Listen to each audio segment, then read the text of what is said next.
तत्सवितुर्वरेण्यं भर्गो देवस्य धीमहि धियो यो नः प्रचोदयात्।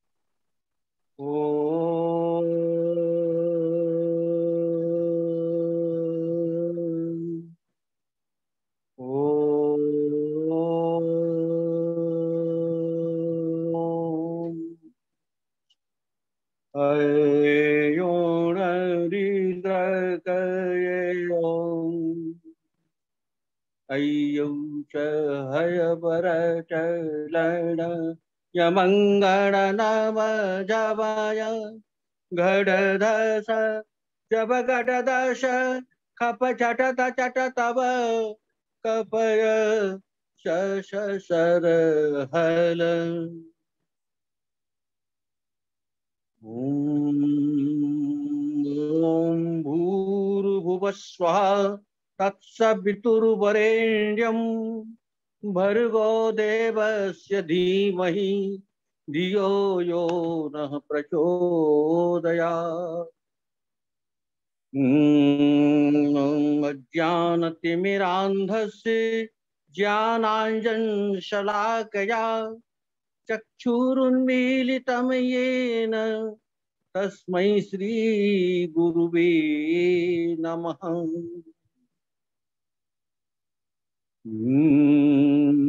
अखण्डं सच्चिदानन्दम् अवाङ्गमनसगोचरम् आत्मानम् अखिल आधारम् आश्रये अभीष्टसिद्धये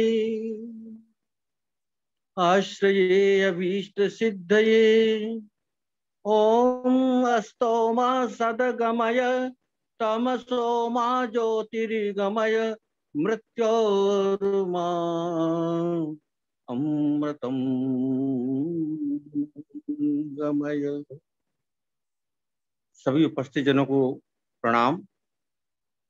आज हम श्रीमद् भगवद गीता की समत्व योग पर चर्चा करने के लिए जा रहे हैं।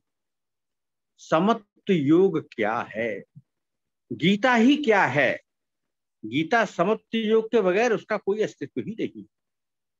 और गीता क्या है? सारे वेदों का निचोड़।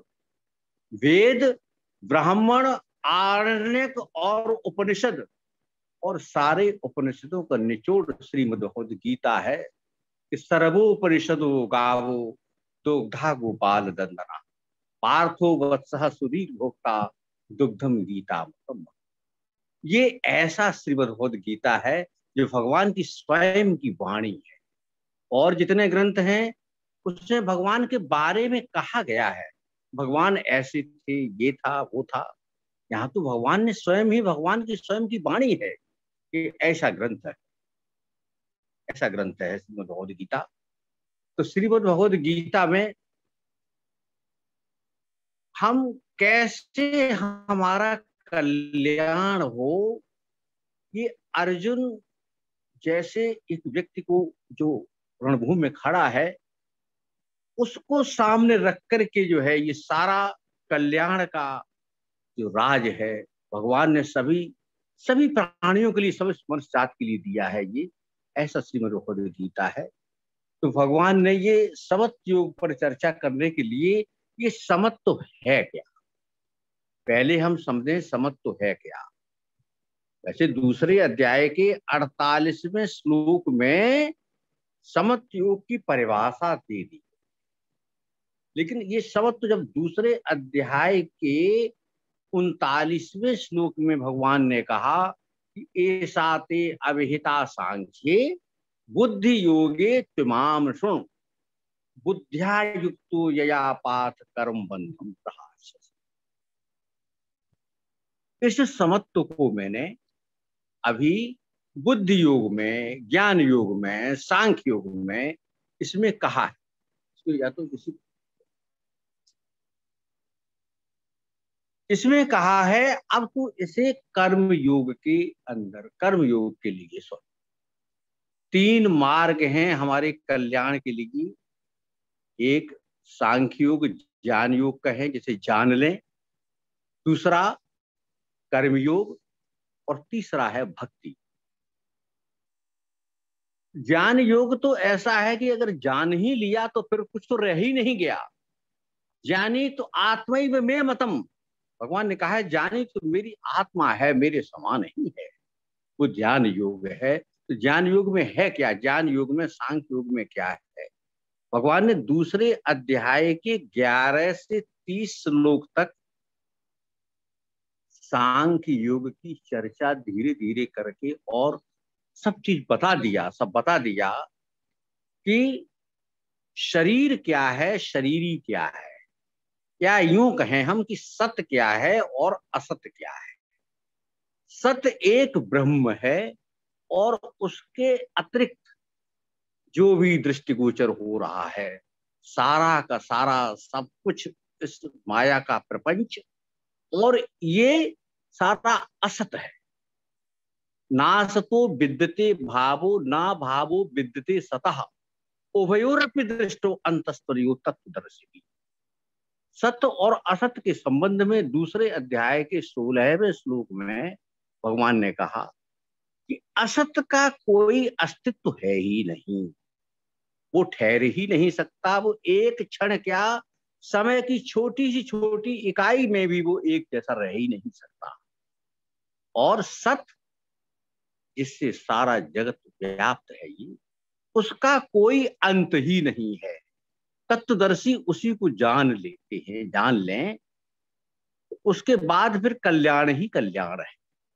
क्योंकि जब उसको जान लिया, इसी को अद्वैत वेदांत कहता है। यहां शंकराचार्य जी ने कहा ब्रह्म सत्य जगन मिथ्या। द्वैत वेदांत में जरूर कहा कि ब्रह्म जो है अपनी माया की शक्ति की, माया शक्ति भी माना है, अज्ञानी माना है, ये वहां दो माना द्वैत को। अन्यथा अद्वैत को लेकर के ही चले हैं कि जो है ब्रह्म ही सत्य है।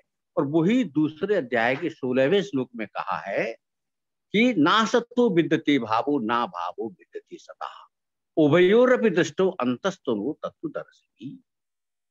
हम पहले समत्व योग की बात कर रहे हैं सांख्य योग के लिए, उसके बाद कर्म योग पर उसकी जो है चर्चा करें कि सांख्य योग में समत्व योग का तात्पर्य क्या है, क्या कहना चाहते भगवान। भगवान ने जो कहा है कि ये मैंने सांख्य योग में कहा है, अब तू कर्म योग में सुन। तो सांख्य योग में क्या कहा?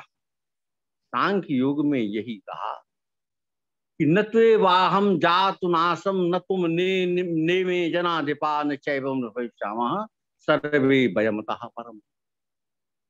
ये कोई ऐसा काल नहीं था जब तू नहीं था, मैं नहीं था, ये राजा लोग नहीं थे। यानी ये सारे के सारे ये शरीरी पहले भी थे, शरीर अलग है। और जो शरीरी है वो उस ब्रह्म का ही अंश है। जैसे 15वें के 7 में कहा कि मम एव अंशो जीव लोके जीव भूतः सनातना, मेरा अंश ही तो है, और जो अंश है वही सत है, और इसके अलावा सारा का सारा ये असत है। ये तो जब सारा का सारा असत है और एक ही उस प्रभु का अंश ही है, और वो अंश सब में है, वो अंश सब में है। ये सारा जो हम जगत देख रहे हैं, ये माया का प्रपंच है या उस ब्रह्म का विवर्त है? विवर्त और विकार दो चीजें जाने। विवर्त क्या है, विकार क्या है? विकार ये है किसी चीज से दूसरी चीज बन जाए।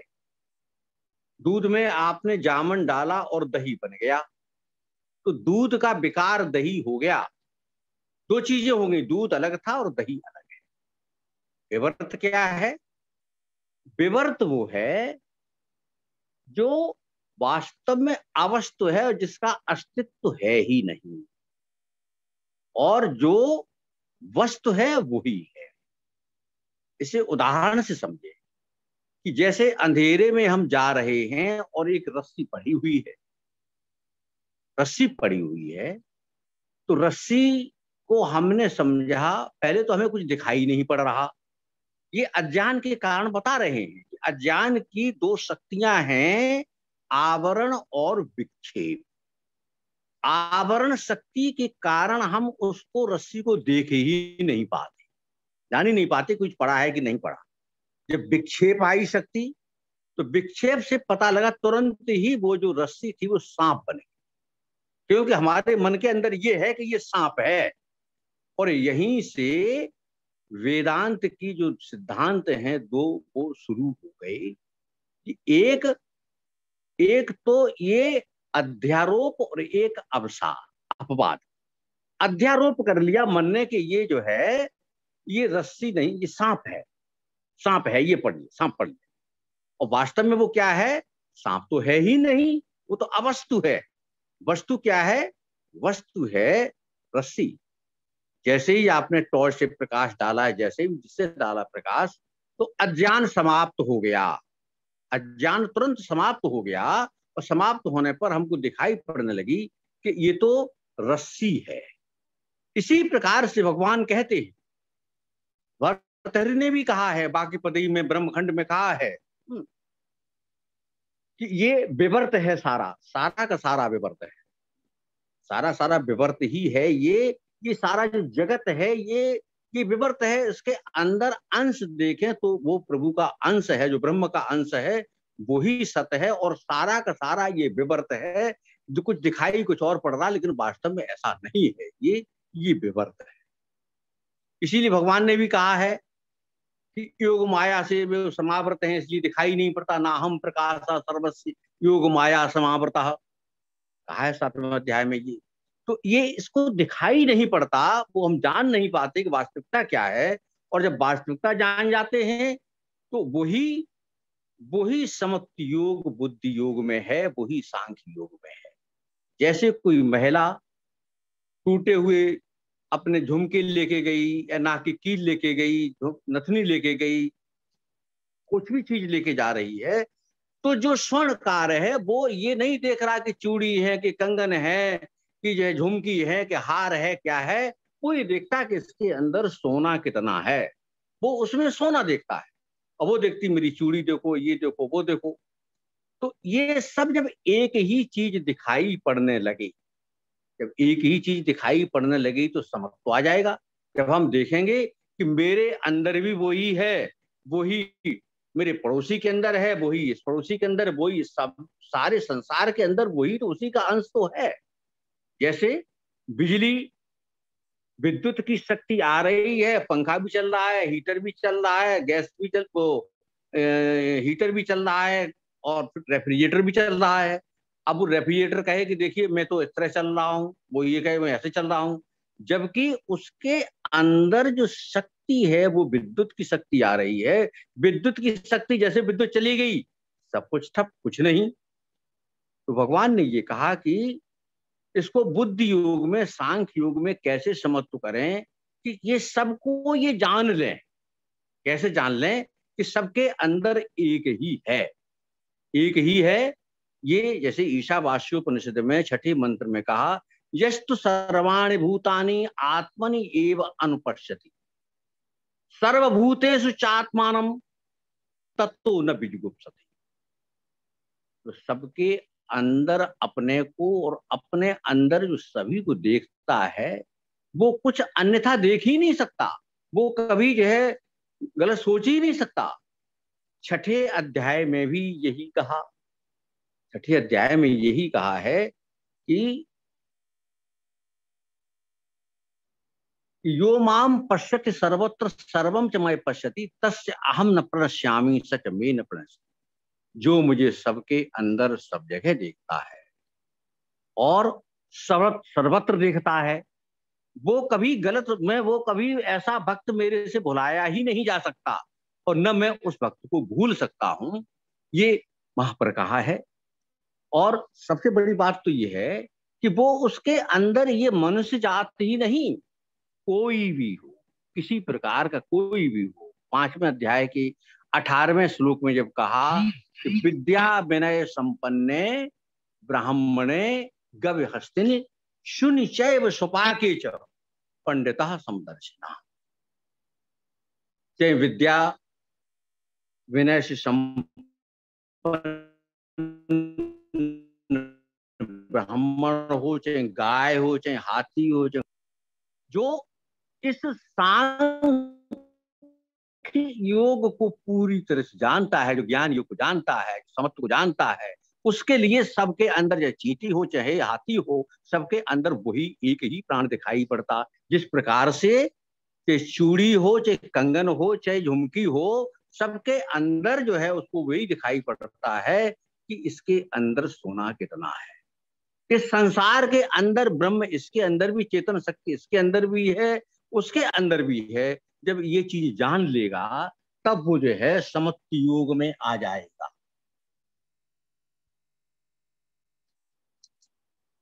इसी प्रकार से चाणक्य नीति में भी कहा, चाणक्य ने बल्कि ये कह दिया, और देखा जाए अगर ये इस चीज को अगर मान लें तो सारे कानून फेल, किसी कानून, किसी संविधान, किसी की जरूरत नहीं। हमारे देश में ही नहीं, कहीं पर भी कोई जरूरत नहीं है। अगर उस नीति को हम जान जाए, अगर हमारे जो शास्त्र कहते हैं, शास्त्रों को मान लिया जाए तो शायद किसी कानून की कोई अपराध कर ही नहीं सकता। चाणक्य ने ये कह दिया कि मात्रवत परदारेषु पर द्रव्येषु लोष्ठवत आत्मवत सर्वभूतेषु जब पश्यति सब पंडिता। ज्ञानी वो है, अगर जो है हम समझें दूसरी स्त्रियों को, जो दूसरी पराई स्त्री है उसको हम माँ का रूप माने, मात्रवत परदारेषु पर द्रव्येषु लोष्ठवत, मेरे लिए कोई ये दूसरे का धन जो है एक मिट्टी के ढेले के समान है। जैसे बैंक का कर्मचारी जो है बैंक नोटों के ऊपर चढ़ करके जाता है और ये करता वो करता, उसके लिए मिट्टी ढेले हैं। वो देखता है कि मेरे अकाउंट में कितना पैसा आएगा, वही उसका पैसा है और कुछ भी नहीं है। तो मात्रवत परदारेषु पर द्रव्येषु लोष्ठवत आत्मवत सर्वभूतेषु, और अपने समान ही जो समस्त प्राणियों को समझता है। मैंने आज उन तिवारी जी से ये कह दिया, उनको कैसा लगा होगा? अरे उनको कैसा लगा हो ये देखिए, तिवारी जी को जो आपने कह दिया, तिवारी जी आपसे कहते तो आपको कैसा लगता? आत्मवत सर्वभूतेषु यह पश्यति सब पंडिता, जो ये देखता है जानता है वही पंडित है। इस्कॉन के अंदर प्रभुपाद जी ने इस श्लोक के आधार पर ही जो है एक उनकी सोच है। अगर यह इस्कॉन का कोई साधक है, कोई वहां पर है ये, तो आप अगर कोई जो है विवाहित महिला कोई जो है, चाहे वो 20 साल की हो, 22 साल की हो, और वो 70 साल का है, तो वो माता ही बोलेगा। आपने देखा होगा, माता ही बोलेगा कि माता कैसी आई, आप कहाँ से आई, कैसे हैं। और जो है दूसरे को प्रभु जी बोलते हैं। ये उन्होंने सिद्धांत लिया है कि ये सबके अंदर ब्रह्म तो एक ही है। जब मैं भी ब्रह्म हूं, तुम भी ब्रह्म हो, सारे ब्रह्म हैं, ये सबके अंदर अंश तो उन्हीं का है। अगर उसका अंश नहीं है, अगर वो उसकी चेतन शक्ति नहीं है, तो सब कहानी खत्म।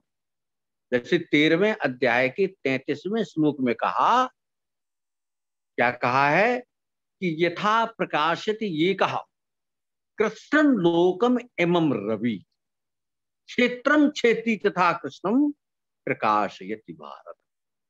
जिस प्रकार से समस्त संसार, समस्त जहां भी जा रहा है, एक अकेला रवि, एक अकेला सूरज जो है सबको प्रकाशित करता है, उसी प्रकार से शरीर के अंदर एक चेतन शक्ति ही तो है।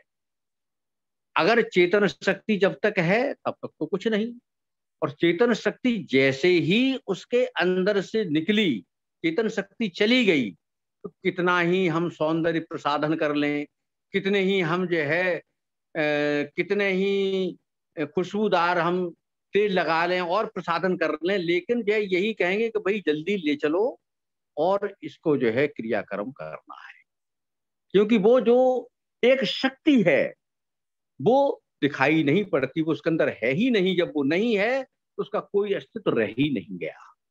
तो ये सारी चीज सांख्य योग के अंदर जो है भगवान ने पहले ही बता दिया कि वो शक्ति क्या है। वो शक्ति वो है कि नैनम छिन्नन्ति शस्त्राणि नैनम दहति पावकः न चैनम क्लीदन्त्यापो न शोषयति मारुतः। वो ऐसी शक्ति है, अव्यक्तोयम अचिंतोयम विकारोयम उच्यते तस्मादेवं विदित्येनं नान सूचितमर्हसि। वो ऐसी है, उसे व्यक्त नहीं दिखाया नहीं जा सकता कि कैसी है, लीली है, लाल है, हरी है, कितने आकार की है, कैसी है। वो एक ऐसी शक्ति है कि उसे कोई काट नहीं सकता, जला नहीं सकता, गीला नहीं कर सकता, सुखा नहीं सकता। वो ऐसी शक्ति है और वो सबके अंदर है। हमारे अंदर वो शक्ति है तभी हम बोल रहे हैं। हम कहें कि ये जिह्वा से बोल रहे हैं, ये तो एक यंत्र है, इससे कुछ नहीं बोला जा रहा, इससे नहीं बोल रहे हैं। शक्ति कोई और है जिसके बल पर हम बोल रहे हैं। इससे नहीं बोल रहे कि हम जो है कह दिया कि भाई ठीक है हम इससे बोल रहे हैं, कानों से सुन रहे हैं। कान भी वहीं पर हैं, नेत्र भी वहीं पर हैं, जिह्वा भी वहीं पर है, सारे अंग वहीं पर हैं, लेकिन एक शक्ति नहीं है। तो ये सारे कुछ भी किसी काम के नहीं है। तो जब साधक ये जान ले कि वो परम शक्ति, वो परम ब्रह्म, वो ऐसी शक्ति जिसको भगवान ने खुद कहा है कि मम एव अंशो, मेरा ही अंश है। उस अंश को जब पहचान ले तो काहे बात का, किस बात का गर्व है, किस बात का घमंड है। अगर हम अच्छे पद पर हैं, अगर हम अच्छे पद पर नहीं हैं, मजदूर हैं, कुछ और हैं, अंग विहीन हैं, तो ये हमारे जो है कर्मों का फल हो सकता है। लेकिन जो ब्रह्म उसके अंदर है वही ब्रह्म हमारे अंदर है, वही शक्ति हमारे अंदर है, वही दूसरे के अंदर है। मनुष्य जाति के अंदर क्या, जितना समस्त जो स्थावर जंगम बल्कि जो है जो पेड़ पौधे हैं उनके अंदर भी वो शक्ति है। उस शक्ति से ही, उस शक्ति को जानने वाला, पहचानने वाला ही ज्ञानी योगी है। और वो कैसे जान सकता है? वो हमारे अंदर भी है, हमारे अंदर तो है, जानते हैं हमारे अंदर है। हमारे अंदर भी देखा जाए तो एक जीव है और एक जो है ब्रह्म है, परमेश्वर है। वो भगवान ने 13वें अध्याय के पहले और दूसरे श्लोक में कहा। पहले श्लोक में कहा कि इदम शरीरम कौन्ते क्षेत्रम इति अभिधीयते एतद्यो वेत्ति तं प्राहु क्षेत्रज्ञ तत्विदः। ये शरीर एक क्षेत्र है। इदम शरीरम कौन्ते क्षेत्रम इति अभिधीयते एतद्यो वेत्ति तं प्राहु। और जो इस क्षेत्र को जानता है वो क्षेत्रज्ञ है। आप अपने शरीर के बारे में जानते हैं। आपने आज क्या क्रियाकलाप किए, आज आपने क्या नाश्ते में लिया, क्या भोजन किया, आज किसी को आपने बच्चे को कितना प्यार किया है, या किसी से कोई मान लो जो है कोई कहा सुनी हो गई है। सारी चीज आप जानते हैं क्योंकि आप जो वहां पर मौजूद हैं। आप जानते हैं कि आज मैंने क्या किया। मैं आपके बारे में नहीं जान सकता। अगर मैं साथ में हूं तो इतना तो जान सकता हूं, जो दृष्टव्य है, देख रहा हूं, दर्शनीय है, वो तो भले ही जान जाऊं कि आज रिक्शे वाले से झगड़ा हो गया, आज दूध वाले को पैसे दे दिए, इन्होंने ये कर दिया, वो कर, इतना भले ही जान ले। लेकिन आप अंदर क्या सोच रहे हैं वो मुझे नहीं मालूम। वो आप ही जान सकते, आपके अलावा दूसरा नहीं जान सकता।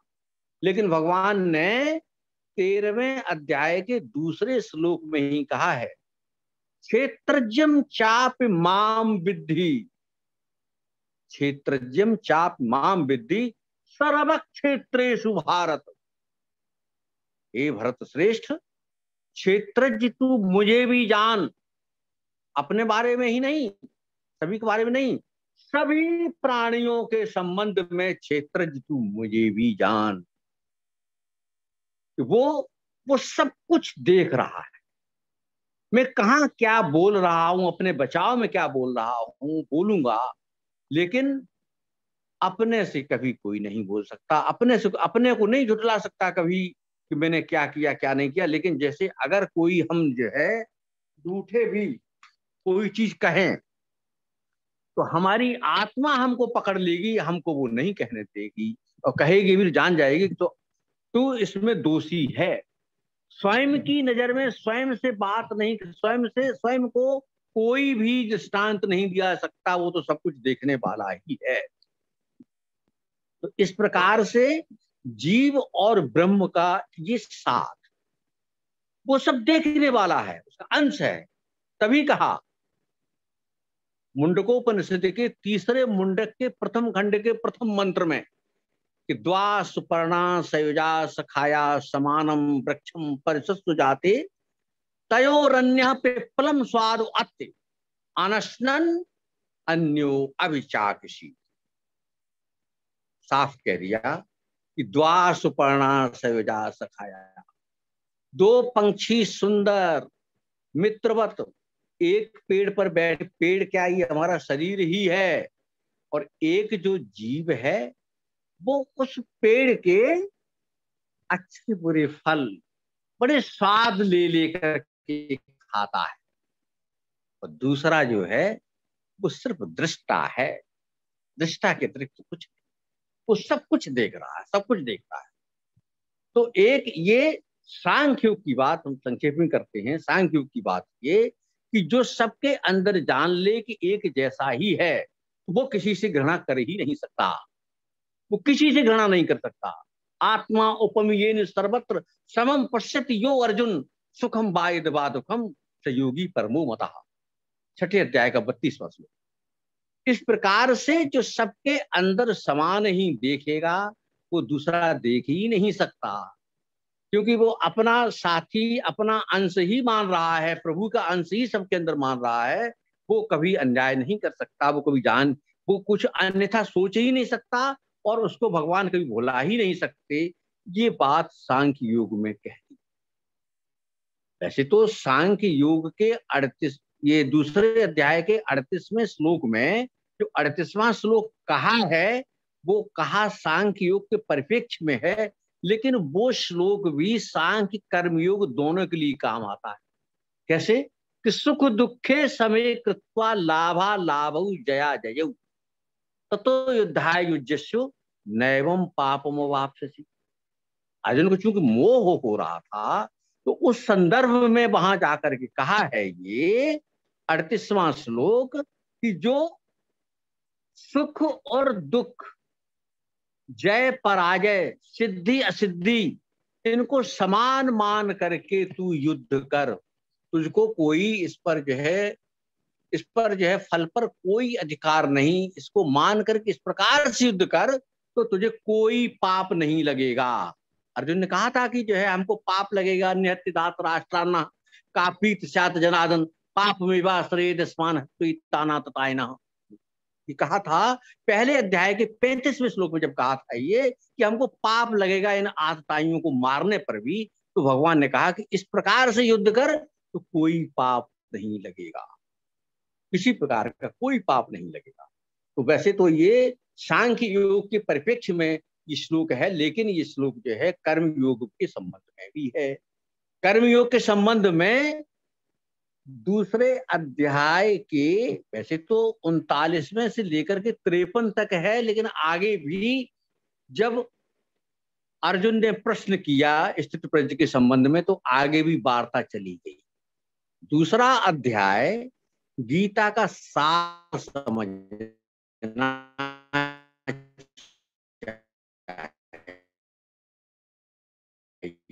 ये सारी, इसलिए वार्ता वो आगे 18 अध्याय तक चली। पानी क्षमा चाहूंगा, पानी।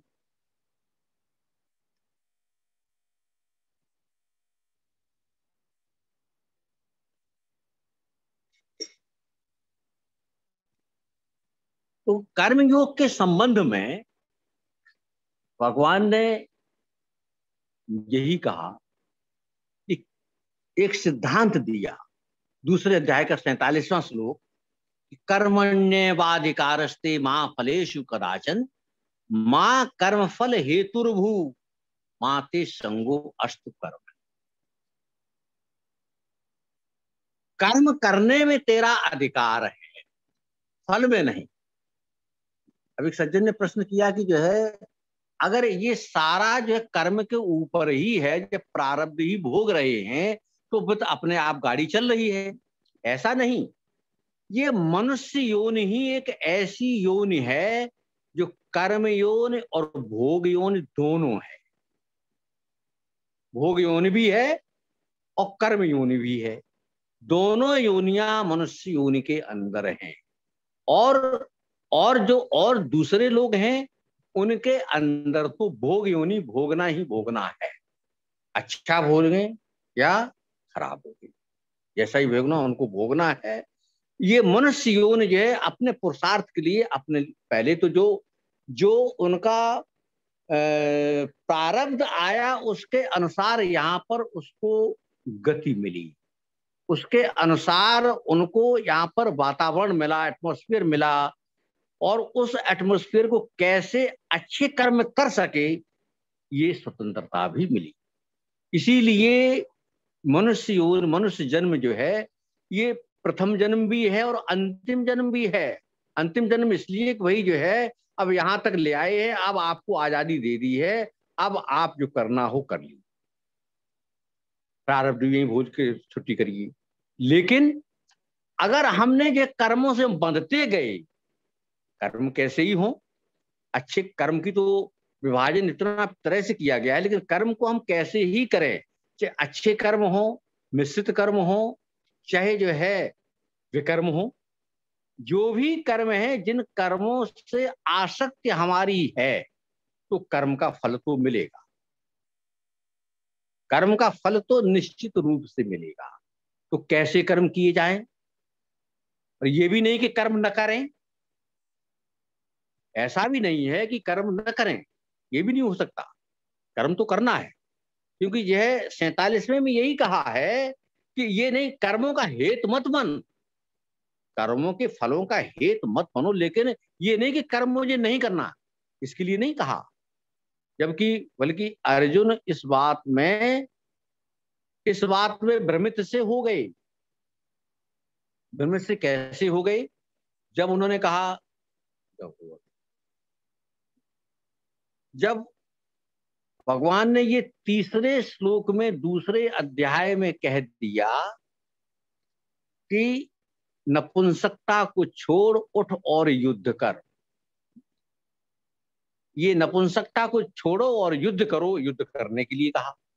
और एक तरफ कह दिया दूरेण ह्यवरम कर्म बुद्धियोगा धनंजय बुद्धौ शरणम अन्यच्छ कृपणः फल हेतवः, बुद्धि की शरण में जा।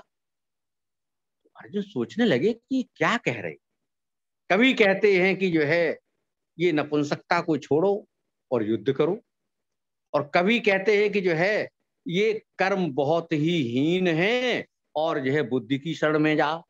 तभी अर्जुन ने तीसरे अध्याय के पहले श्लोक में ही कहा कि ज्यायसी चेत कर्मणस्ते मता बुद्धि जनार्दन तत्किम कर्मणि घोरे माम नियोजयसि केशव।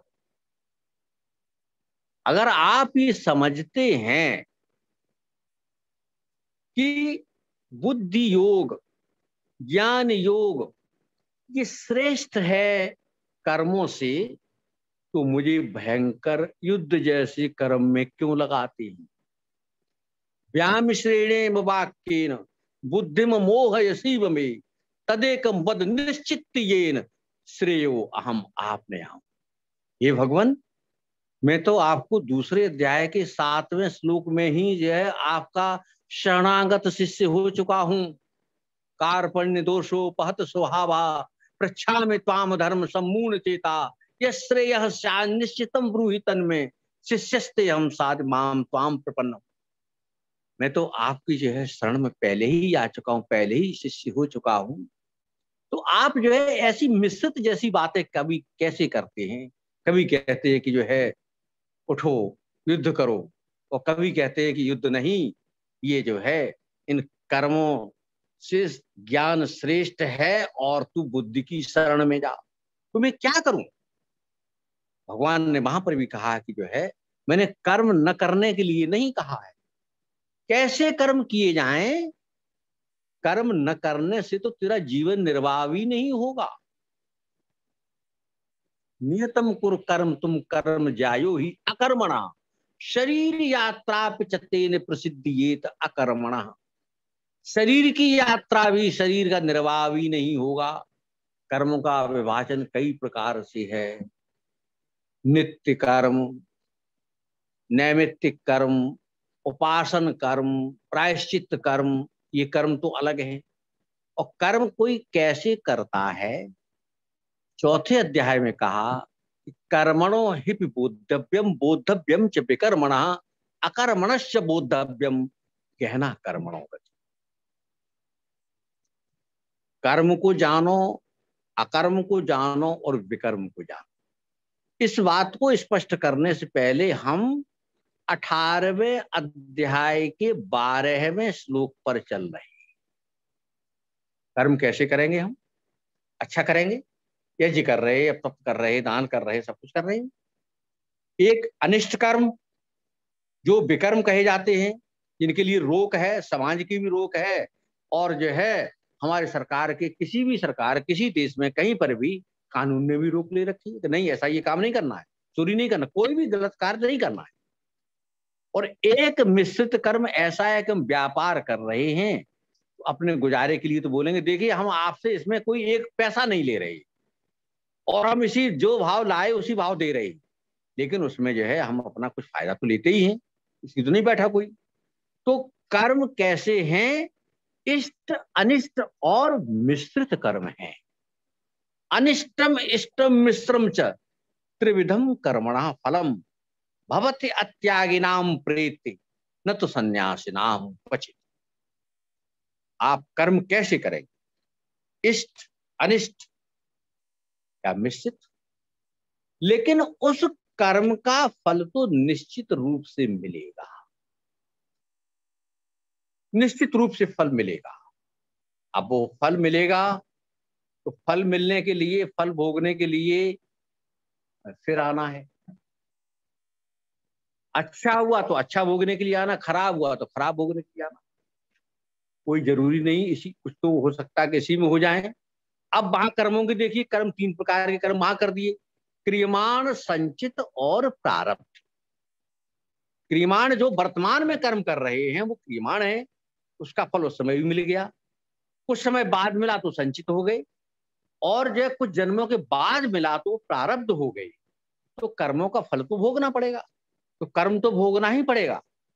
लेकिन अगर कर्म को हम अकर्म कर दे, जैसे हमने कंप्यूटर में कोई काम किया और उसमें आता ना कि जो है अंडू आता, अंडू वाला एक जो है अंडू का आता है एक, ये कि वो नहीं किया, उस बटन को दबा दिया तो जो पहले वाला जो काम था वो खत्म हो गया। यहां पर भी अंडू का ऑप्शन दे रखा है। कोई कर्म तो ठीक है, आपका इष्ट हो, अनिष्ट हो, मिश्रित हो, सभी कर्मों का आपको फल तो मिलना ही है।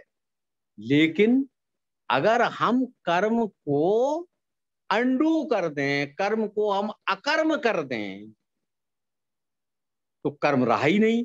जब कर्म नहीं रहा तो फल किसका मिलेगा? तो फल मिलने की कोई बात ही नहीं रही। जब कर्म ही नहीं रहा तो फिर वो फल हमको नहीं मिले। कर्म का फल कुछ भी हो उसका हमको कोई अर्थ नहीं है, हमको कोई उसका मतलब नहीं है। हमें तो उस उद्धार से है, हमारा तो शरीर से है। जैसे मैं जो है किसी के यहां मजदूरी करने के लिए गया और हमारी मजदूरी ये कि हे भगवान हमारा जो है श्रेय हो जाए, मेरा कल्याण हो जाए, ये मेरी मजदूरी है। 300 रुपये मजदूरी है, या उसकी जगह ये मैंने कह दिया 300 रुपये वो समझ लीजिए कि मेरा श्रेय है, कि मेरा कल्याण हो जाएगा, ये मेरी मजदूरी है। अब मैं वहां पर गया, अब उन्होंने कहा कि जो इस गेहूं की खेती में पानी लगा दो, पानी भर दो। अब गेहूं की खेती में पानी भर दिया, पानी लगा दिया, गेहूं पूरा भर गया, नया गेहूं है, भर गया। अब उसके बाद तुरंत बारिश होने लगती है और वो पानी अगर नहीं लगाते तो उस गेहूं की फसल को लाभ होता, लेकिन पानी लगाने से पूरा नुकसान हो गया। तो हमें ये मतलब नहीं है कि आपका नुकसान हुआ या फायदा हुआ, क्या नहीं हुआ। हमारा तो वो उस संबंध में, उस फल के लिए मेरी कोई न फलेच्छा है न कुछ है, और वो मेरा कर्म अकर्म है। ये मुझे तो जो आपने मजदूरी ठहराई है 300 रुपए, या उस परमेश्वर से मैंने मजदूरी ली, मजदूरी के लिए बात की है कि मेरा श्रेय कर दें, तो मेरा श्रेय तो करना पड़ेगा, क्योंकि उस कर्म से मुझे कोई अर्थ नहीं है, कोई मतलब नहीं है। इस संबंध में 18वें अध्याय के 17वें श्लोक में जाएं कि यस्य न अहंकृतो भावो बुद्धि यस्य न लिप्यति हत्वापि स इमान लोकान न हन्ते न निबध्यते। क्या बात कह दी? ये बात कह दी कि यस्य न अहंकृतो भावो, मेरे अंदर ये अहम की भावना है ही नहीं कि मैंने ये कर्म किया है। जिस व्यक्ति के अंदर ऐसी भावना नहीं है कि मैंने ये काम किया है, काम के प्रति उसकी अनासक्ति है, आसक्ति नहीं है, यस्य न अहंकृतो भावो, और बुद्धि यस्य न लिप्यति, और हमारा जो है बुद्धि को भी नहीं, बुद्धि भी हमारी उसमें लिप्त नहीं है कि देखिए मुझे आनंद आ रहा है ऐसा करने से या मुझे कष्ट हो रहा है, मुझे कोई भी मतलब नहीं है। तो यस्य न अहंकृतो भावो बुद्धि यस्य न लिप्यते हत्वापि स इमान लोकान। सबसे खराब काम क्या हो सकता है? किसी को चोट मार दें। और क्या हो सकता है? किसी को जान से मार दें। और क्या हो सकता है कि हम 100 को मार दें। और क्या हो सकता है? वो सारे लोग को मार दे। तो सारे लोग को मारने पर भी उसका अहंकृत भावना नहीं है। यस्य न अहंकृतो भावो बुद्धि यस्य न लिप्यति, और जिसकी बुद्धि भी लिप्त नहीं है, सारे संसार को मारने पर भी वो किसी को नहीं मारता है, किसी से उस कर्म से बंधता भी नहीं। क्यों?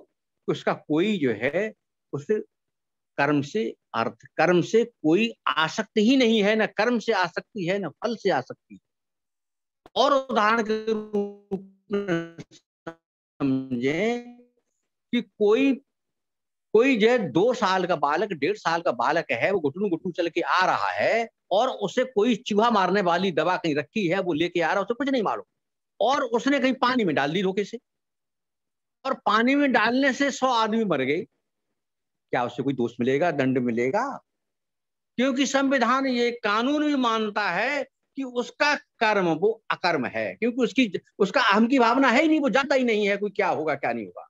यही स्थिति पागल के संबंध में है। अगर कोई पागल ऐसा करता है तो उसे कोई भी दंड किसी प्रकार का नहीं मिलेगा, क्योंकि उसका वो कर्म अकर्म है, कर्म उसका वो अकर्म है। अब प्रश्न ये आया, भगवान ने तो बड़ा उपदेश दिया, 9वें श्लोक में कह दिया कि कर्मणो अन्यत् लोकोऽयं कर्म बन्धनः तदर्थम कर्म कौन्तेय मुक्त संगः समाचर। तो कह दिया कि यज्ञ के लिए कर्म करो, यज्ञ की भांति कर्म करो, यज्ञ के लिए कर्म करो, और आसक्ति से रहित हुआ कर्म करो, कोई भावना ही नहीं कर्म की। अभी तो है, जब ऐसी कोई भावना ही नहीं, जब ऐसा कोई कर्म के प्रति कोई आसक्ति नहीं, फल के प्रति कोई आसक्ति नहीं है, तब वो कर्म बंधनकारी नहीं है, नहीं। अब जब ये कैसे हो पाएगा, अर्जुन ने एक प्रश्न और किया था, अभी तो 2-3 मिनट बाकी है। हाँ, जब उन्होंने कहा था कि स्थित प्रज्ञ से ऐसी स्थिर बुद्धि आएगी कैसे? स्थित प्रज्ञ से का भाषा समाधि तस्व केशव, स्थित धी किम प्रभासेत किमासीत ब्रजेत। भगवान ने कहा प्रजहात यदा कामान सर्वान पार्थ मनोगतान आत्मन एव आत्मना तुष्टा स्थित प्रज्ञा तच्च। उसकी निश्चयात्मक बुद्धि, उसकी स्थिर बुद्धि उस समय हो जाएगी। प्रजहात यदा, जैसे ही, जिस समय में, जिस काल में, प्रजहात पूरी तरह भली बात, जहात माने भी छोड़ना भी है और प्रजहात माने भी छोड़ना है। प्रजहात माने प्र जो है उपसर्ग लगा दिया इसलिए कि भली बात छोड़ दे, अच्छी तरह से छोड़ दे।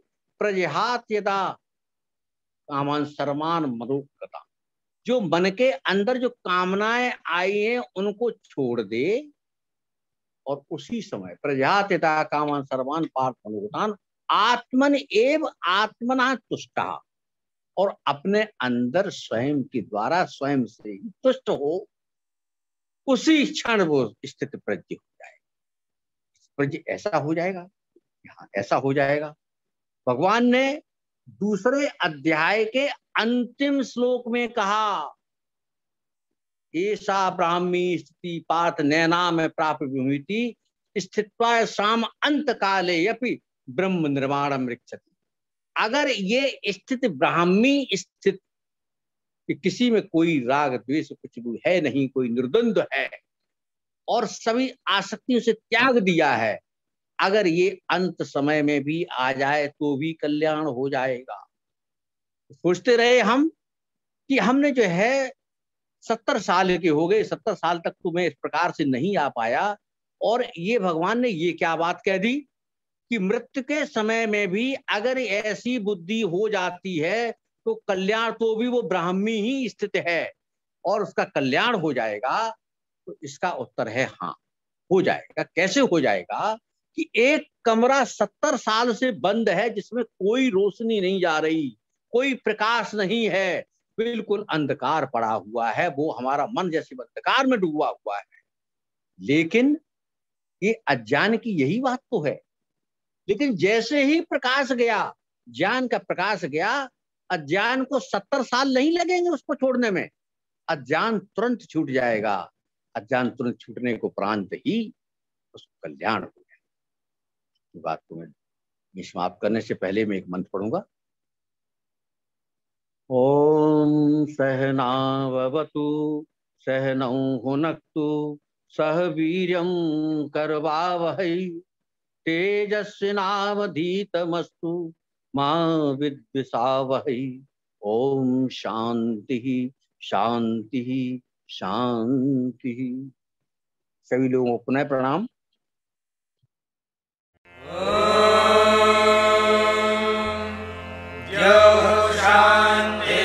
शांतिरंतरिक्षं शांतिः पृथिवी शांतिरापः शांतिरोषधयः शांतिः वनस्पतयः शांतिर्विश्वे देवाः शांतिर्ब्रह्म शांतिः सर्वं शांतिः शांति